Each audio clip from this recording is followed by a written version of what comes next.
જય શ્રી કૃષ્ણ મિત્રો, શું તમારી સાબુદાણાની ખીચડી છૂટી છૂટી નથી બનતી? તો ચાલો આજે આપણે છૂટી છૂટી સાબુદાણાની ખીચડી બનાવીએ.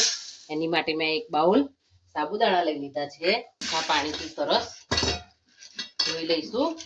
3 થી 4 વખત સરસ ધોવાના છે. આવી રીતે સફેદ સફેદ અંદર પાણી હોય એ એકદમ ચોખ્ખું ના થઈ જાય ત્યાં સુધી આપણે ધોઈ લેવાના છે. 1 કપ સાબુદાણા હોય તો આપણે 1 કપ પાણી ઉમેરીશું અને એને પલાળી લઈશું. આપણે એને કવર કરી અને 3 કલાક માટે પલાળી લઈશું. આપણા સાબુદાણા સરસ જો પલળી અને તૈયાર થઈ ગયા છે. જો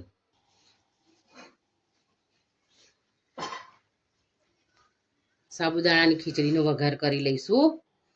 તેલ લઈ લઈશું. આપણે તેલ વધારે નથી લેવાનું. જીરું ઉમેરીશું. જીરું કકળી ગયું છે. સિંગદાણા લઈશું.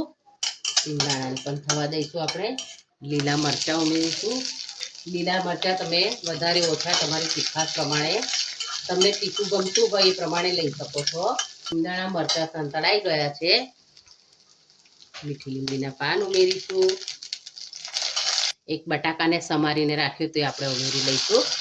આપણે કાચા બટાકા લીધા છે એટલા માટે થોડું સિંધો મીઠું ઉમેરી અને આપણે ચડવા દઈશું. તમે કાચા બટાકાની જગ્યાએ બાફેલા બટાકા પણ લઈ શકો છો. 5 મિનિટ માટે થવા દઈશું. આપણા બટાકા જલ્દી થઈ જાય એટલા માટે આપણે થોડું પાણી હાથેથી આ રીતે છાંટીશું. હલાવી 5 મિનિટ માટે થવા દઈશું. આપણા બટાકા સરસ થઈ ગયા છે.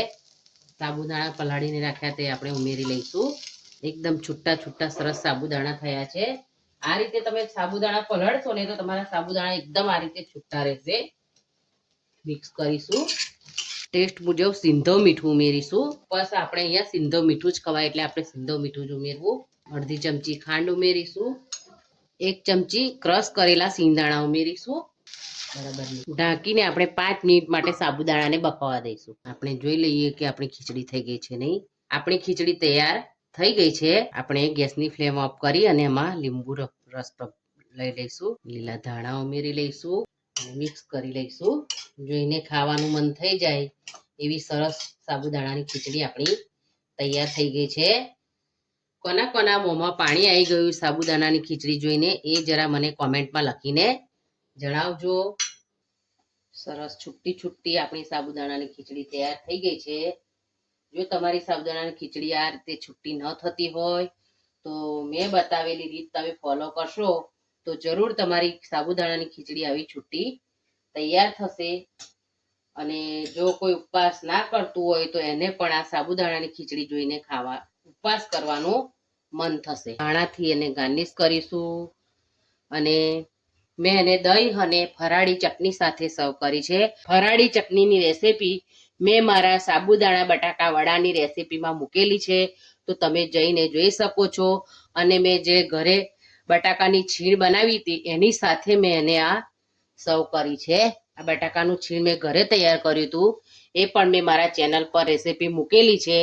તમે ચોક્કસ અને જઈને જોઈ શકો છો.